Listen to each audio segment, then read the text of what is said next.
ये जानी चाहिए थी इस तरफ, लेकिन ये गई नहीं बल्कि इधर चली गई, तो ये विचलन हो गया। यहाँ जाना चाहिए लेकिन नहीं गया, ये आ गई यहाँ। अपवर्तन में प्रकाश की किरणें टकरा के लौटता नहीं है बल्कि वो दूसरे माध्यम में प्रवेश कर जाता है। अब ये दूसरे माध्यम में आ तो जाता है लेकिन अपने मार्ग से विचलित हो जाता है कि प्रकाश की किरणें इधर से चलकर आया, अब वो इधर विचलित होगा या इधर विचलित होगा, यानी एक या दो।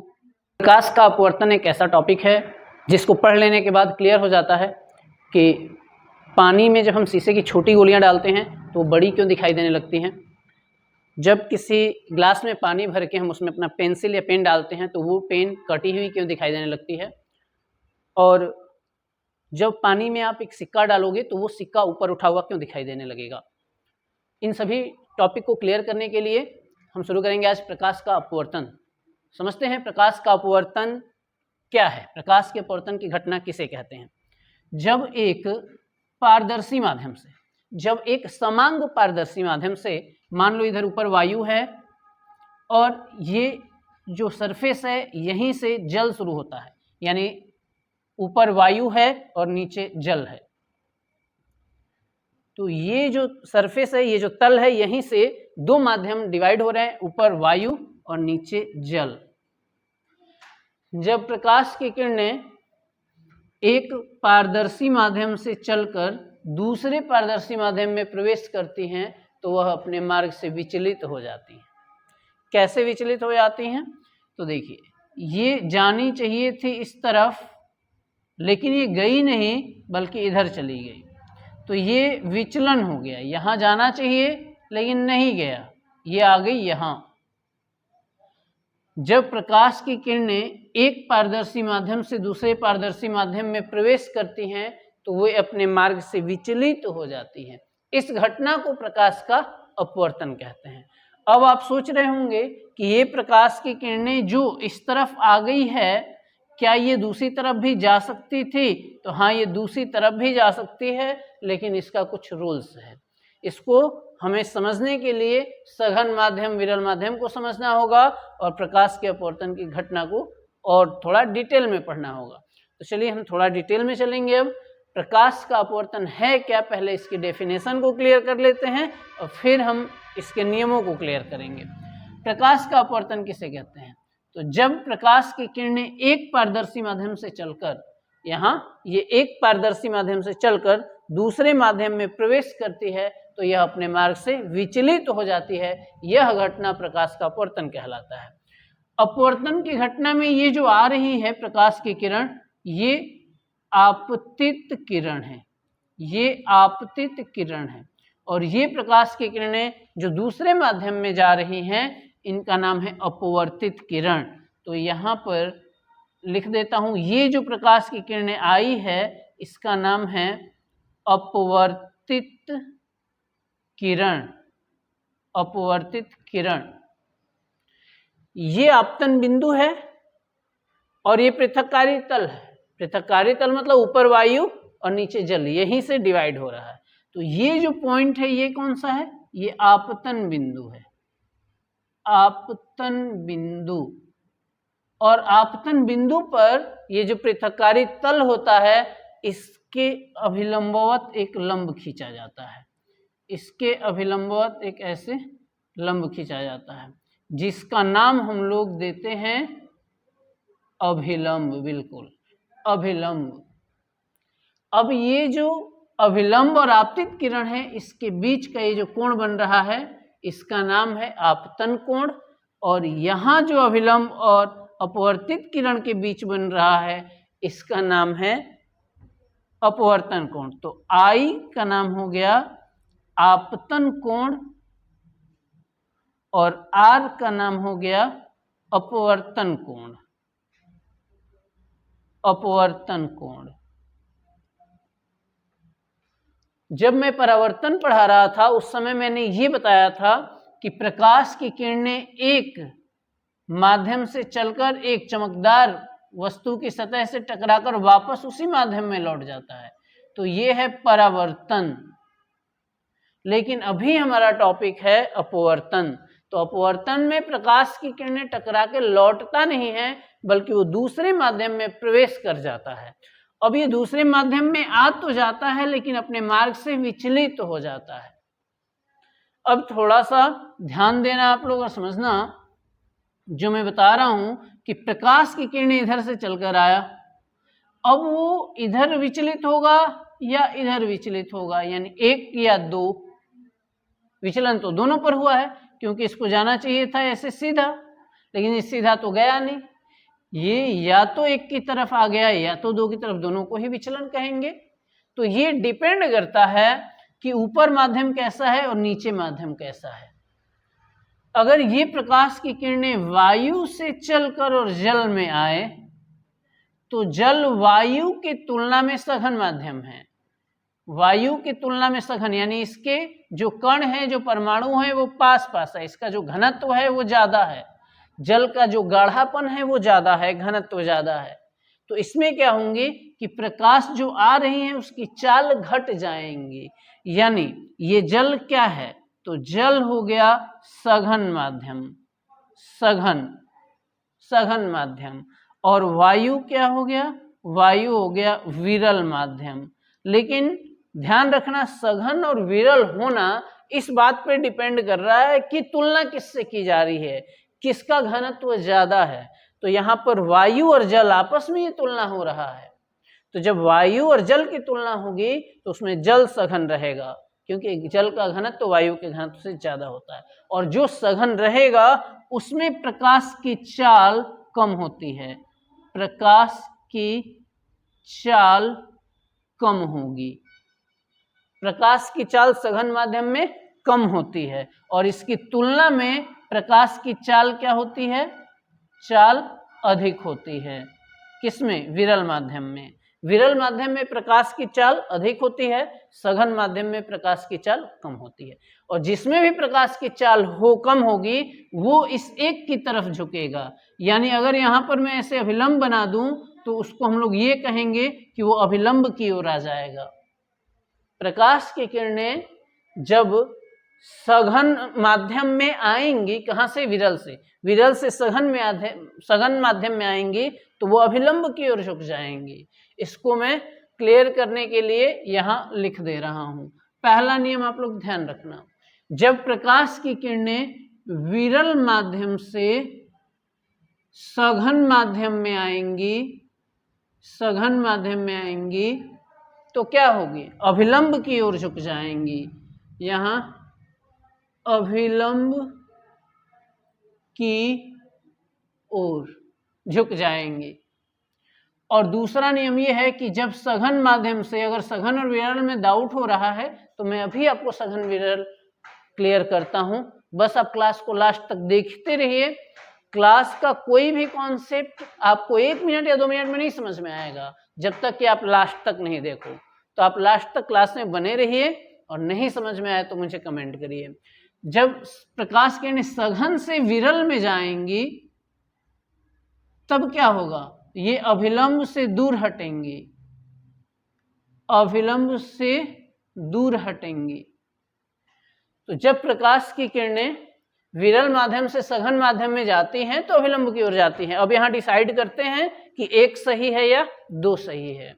तो यहाँ पर प्रकाश की किरणें वायु से जल में आ रही हैं, अब दोनों में घनत्व किसका ज्यादा है। अगर घनत्व भी नहीं समझ पा रहे हैं तो एकदम देसी लैंग्वेज में समझिए कि गाढ़ापन किसका ज्यादा है।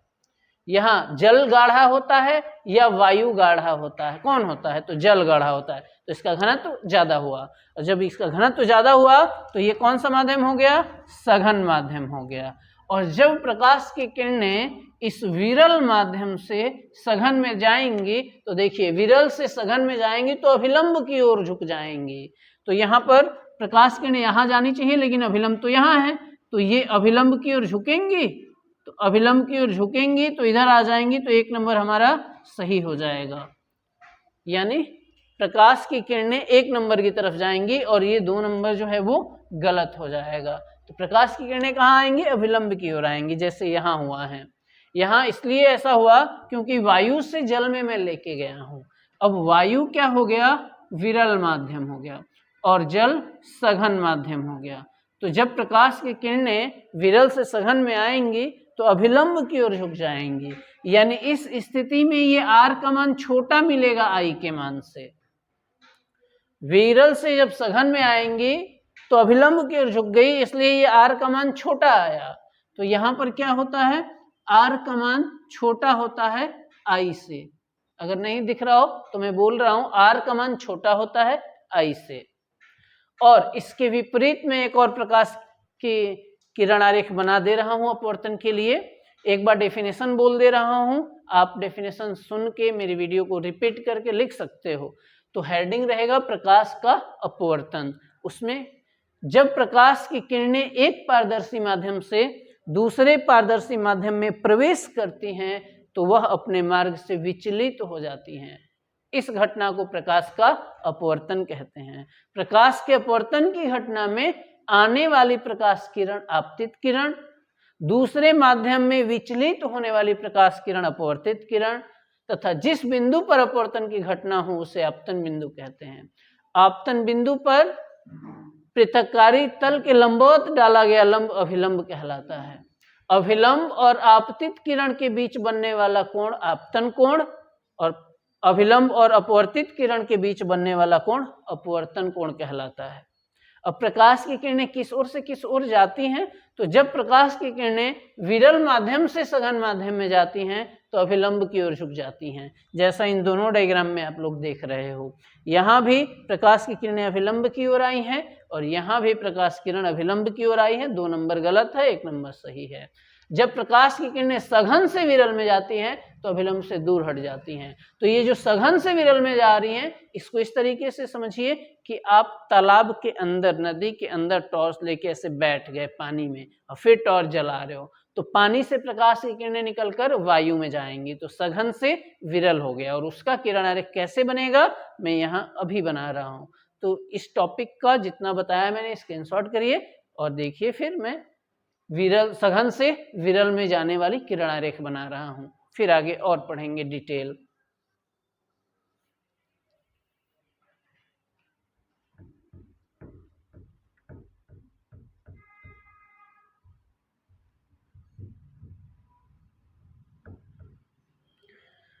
हम लोग एक ऐसे किरण आरेख बना रहे हैं जिसमें प्रकाश की किरण सघन माध्यम से विरल माध्यम में प्रवेश करेंगी और वो अभिलंब से दूर हटेंगी।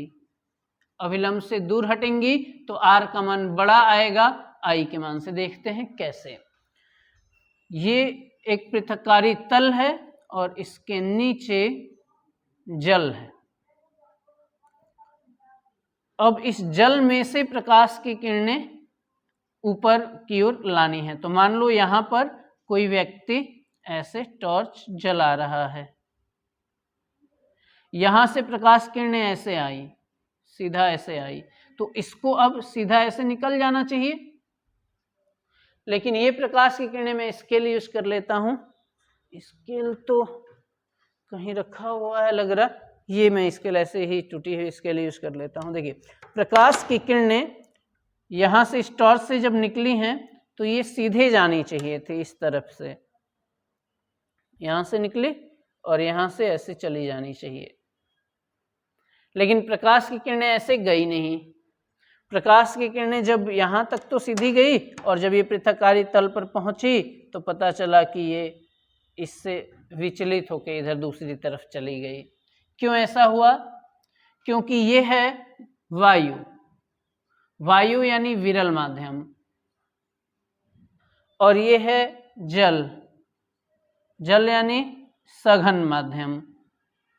तो जब प्रकाश की किरणें सघन माध्यम से विरल माध्यम में गई है तो ये अभिलंब की ओर नहीं झुकी हैं, अभिलंब से दूर हट गई हैं। क्यों हुआ? कारण क्या है अपवर्तन का? प्रकाश के अपवर्तन का कारण क्या होता है भाई? तो कारण होता है प्रकाश की चाल का अलग अलग होना। जब प्रकाश की चाल अधिक हो जाएगी तो अभिलंब से दूर हटेगी, वो स्वतंत्रता प्राप्त करेगी, स्वतंत्र हो जाएगी। स्वतंत्र हो जाएगी तो अपनी स्पीड बढ़ाएगी और अभिलंब से दूर हट जाएगी। तो यहाँ ये जो है ये अभिलंब से दूर हट गया, यहाँ आर का मान ज्यादा मिलेगा और आई का मान यहाँ कम मिलेगा। यही लिखा है मैंने, R is greater than I. तो प्रकाश की किरणों को आप देख पा रहे हो, ये बीच वाला क्या है? अभिलंब है, ये आपतन बिंदु है। यहाँ पर सघन माध्यम है, प्रकाश की किरणें सघन माध्यम से जब विरल माध्यम में गई हैं तो अभिलंब से दूर हट गई है, क्योंकि यहां से इस तरफ जा रही हैं तो अभिलंब से तो और दूरी बन गई ना इसकी। तो यही बता रहा था मैं सेकेंड पॉइंट, सघन माध्यम से विरल माध्यम में जाने पर अभिलंब से दूर हट जाती हैं। थोड़ा सा और आपको मैं माध्यम क्लियर कर दूं कि सघन माध्यम क्या है, विरल माध्यम क्या है। तो देखिए कुछ तुलना करके हम लोग लिख लेते हैं। इस टॉपिक को भी आप चाहें, इस डायग्राम को भी चाहें स्क्रीनशॉट करते रहिए। मैं कुछ टॉपिक आपको बता देता हूं, कुछ ऐसे माध्यम बता देता हूं जो ज्यादा से ज्यादा यूज होते हैं।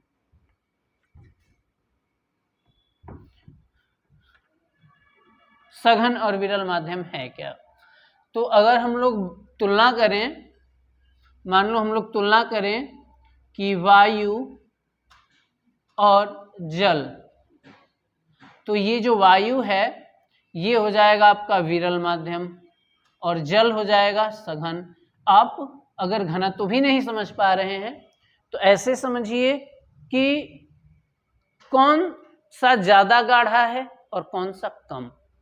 जैसे जल और वायु में जल गाढ़ा होता है तो ये सघन हो गया। फिर हम लोग अगर तुलना करने लगे वायु और कांच का, तो वापस कांच गाढ़ा है और वायु विरल हो जाएगा। ये हो जाएगा विरल माध्यम और ये हो जाएगा सघन माध्यम। अगर और हम तुलना करें जैसे जल और कांच का, तो इसमें गाढ़ा कौन है? कांच। इतना ज्यादा गाढ़ा है कि वो तो ठोस बन गया है, तो ये कांच हो जाएगा वापस सघन और ये जल हो जाएगा विरल।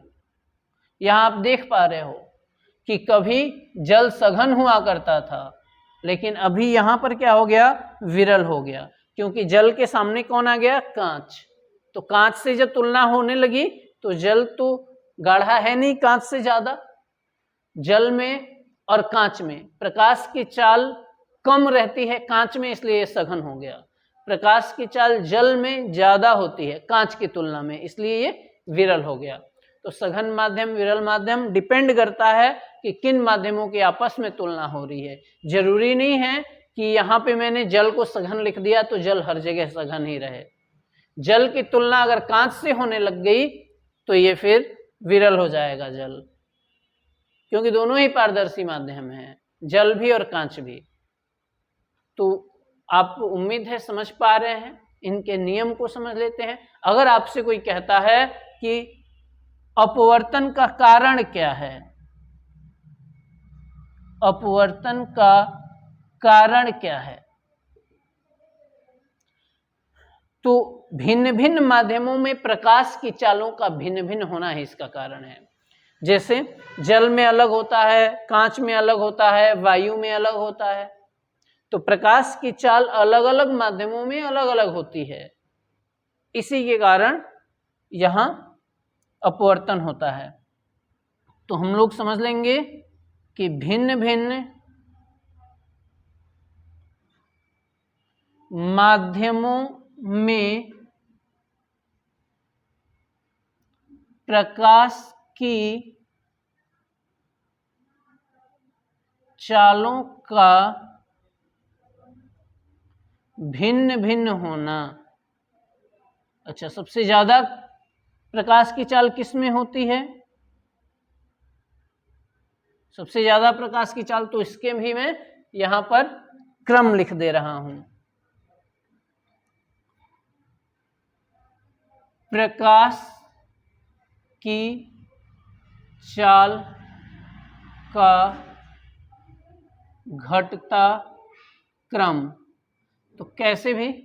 सबसे ज्यादा होती है वायु या निर्वात में, 3 × 10⁸ आप जानते होंगे, 3 × 10⁸ मीटर प्रति सेकेंड।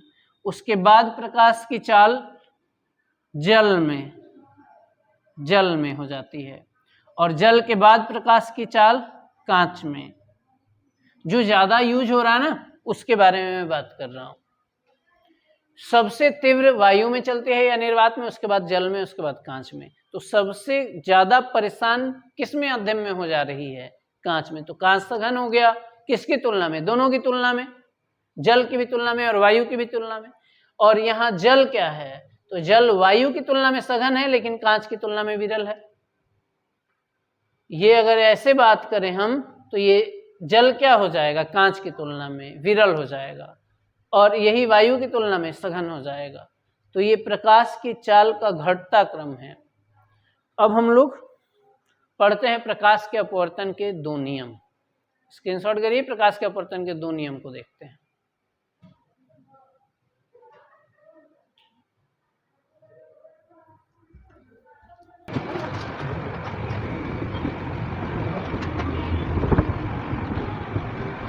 प्रकाश के अपवर्तन के नियम क्या है? यहां मैं लिख दे रहा हूं हेडिंग, अपवर्तन का नियम। तो अपवर्तन के निम्न दो नियम हैं। पहले नियम में क्या बात होती है? तो वापस में उसी किरणारेख को जल्दी से यहां ड्रॉ कर देता हूं, जिसमें प्रकाश की किरणें एक माध्यम से दूसरे माध्यम में प्रवेश करती हैं। चलिए इस बार मैं आपको समझाने के लिए ऊपर जल ले लेता हूं। यहां जल हो गया, और फिर नीचे मैं कांच ले लूंगा इस बार। तो इस स्थिति में भी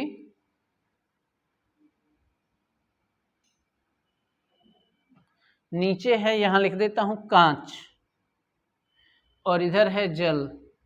तो आप जानते हो दोनों में गाढ़ा कौन है? कांच है, यानी घनत्व किसका ज्यादा है? कांच का। तो ये हो गया सघन माध्यम, और जल हो गया विरल माध्यम। जब प्रकाश की किरणें एक माध्यम से दूसरे माध्यम में प्रवेश करती हैं तो अपने मार्ग से विचलित हो जानी चाहिए, यानी इस तरफ जानी तो चाहिए थी, लेकिन सघन माध्यम में जाएंगी तो ये थोड़ा झुक जाएंगे। किस ओर? अभिलंब की ओर झुक जाएंगी। यहां मैं अभिलंब ही बना देता हूं। ये हो गया हमारा अभिलंब। ये हो गई आपतित किरण, ये हो गई अपवर्तित किरण, और ये हो गया अभिलंब। अभिलंब ये है अपवर्तित किरण, ये है आपतित किरण, ये है बीच में आपतन कोण, और ये है आर अपवर्तन कोण। अब हम लोग बात कर लेते हैं, ये आपतन बिंदु आप जानते ही हो बीच में, तो हम लोग बात कर लेते हैं कि नियम है क्या। चलिए, अपवर्तन के प्रथम नियम के अनुसार आपतित किरण जो आ रही है वो आपतित किरण, अपवर्तित किरण जो दूसरे माध्यम में मार्ग से विचलित हुई है वो है ना अपवर्तित किरण, और तीसरा क्या? अभिलंब। तीनों एक ही तल में होते हैं। वन वर्ड सुनिए, आपतित किरण, अपवर्तित किरण, जैसे भी मात्राएं हों, आपतित किरण, अपवर्तित किरण तथा अभिलंब, तीनों एक ही तल में स्थित होते हैं। एक ही तल में स्थित होने का मतलब है कि इसको अगर समेटा जाएगा तो ये भी अभिलंब पे जाके मिलेगा, और इसको ऐसे पकड़ के लाया जाएगा तो ये एक अभिलंब पे ही मिलेगा। यानी जैसे ये चारों उंगलियां एक ही तल में हैं, वैसे ही ये तीनों एक ही तल में होते हैं। यानी बोर्ड के ही तल में रहेंगे, ये ऐसे ऊपर की तरफ उभर नहीं सकते हैं। बहुत सिंपल है, एक बार में याद कर लो आप। आपतित किरण, अपवर्तित किरण तथा अभिलंब तीनों एक ही तल में स्थित होते हैं। तीनों एक ही तल में स्थित होते हैं। अब दूसरा क्या है? ये कोण कौन सा है? आई है। तो आपतन कोण की ज्या, क्या कह रहा हूं मैं? आपतन कोण की ज्या मतलब साइन आई, व अपवर्तन कोण की ज्या मतलब साइन आर की बात कर रहा हूं। आपतन कोण की ज्या और अपवर्तन कोण की ज्या का अनुपात सदैव नियत रहता है। सदैव नियत रहता है, अर्थात साइन आई बटे में साइन आर बराबर क्या होता है? नियतांक। और इसी नियतांक को क्या कहते हैं, n से प्रदर्शित करते हैं, जिसे अपवर्तनांक कहते हैं। चलिए यहां लिख देता हूं मैं, sine i upon sine r बराबर n। n क्या है, नियतांक, नियतांक, इसी को हम लोग आगे चल के अपवर्तनांक बोलेंगे, अपवर्तनांक। और ये जो साइन i बटे में साइन r बराबर नियतांक है, अपवर्तनांक है, इसे जरूर ध्यान रखना। देखिए स्टार बना के मैं लिख रहा हूं, इसे हम लोग स्नेल का नियम कहते हैं। ये स्नेल नामक वैज्ञानिक ने बनाया था, तो स्नेल का नियम भी कहते हैं इसे, ये जरूर ध्यान रखेंगे हम लोग। यानी दूसरे नियम को किस नाम से जानते हैं, स्नेल के नियम के नाम से जानते हैं। दूसरे नियम को स्नेल का नियम भी कहते हैं। आपको लास्ट टाइम एक्सप्लेन करता हूं, ध्यान से समझिए। पहला नियम है आपतित किरण, अपवर्तित किरण तथा अभिलंब तीनों एक ही तल में होते हैं, बहुत इजी है। और दूसरा नियम स्नेल का नियम है। इसमें क्या होता है, ये जो आई है इसका ज्या, यानी आपतन कोण की ज्या, लिखा हूं इधर, आपतन कोण की ज्या यानी साइन आई, और अपवर्तन कोण की ज्या यानी साइन आर। अपवर्तन कोण की ज्या, यहां अपवर्तन कोण की ज्या साइन आर का अनुपात सदैव नियत रहता है। यानी अगर दोनों को भाग किया जाए साइन आई और साइन आर का, तो इसका अनुपात सदैव क्या रहता है, नियत रहता है, यानी नियतांक आता है। तो साइन आई बटे में साइन आर बराबर नियतांक, साइन आई बटे में साइन आर बराबर उस नियतांक को क्या संकेत दिया गया है, एन। इसे ही हम अपवर्तनांक भी कहते हैं। अगली क्लास में आप अपवर्तनांक को डिटेल में पढ़ेंगे। कोई भी दिक्कत आ रही है अगर कहीं भी टॉपिक में, कहीं से कुछ समझने में, तो आप लोग कमेंट बॉक्स में कमेंट कर दीजिए, मैं ज़रूर उसको सॉर्ट आउट करूँगा, उस समस्या को ज़रूर समझूंगा और ज़रूर आपको वापस समझाने की कोशिश करूँगा। अगर क्लास पसंद आ रही है और यहाँ तक आप क्लास देख रहे हो, तो नो डाउट आप पढ़ना चाहते हो और आप पढ़ने वाले स्टूडेंट हो। अगर आप लास्ट तक पहुँच पाए हो क्लास देखते देखते, तो इस क्लास को शेयर भी कर दीजिए दूसरे अपने क्लासमेट्स को, जिससे उन लोगों तक ये वीडियो पहुँच सके। और अगर आप बिना सब्सक्राइब किए हुए अभी तक पढ़ रहे हैं, तो इस चैनल को सब्सक्राइब करिए, आपको वीडियो, आपकी क्लासें कंटिन्यू यूँ ही मिलती रहेंगी। चलिए, धन्यवाद।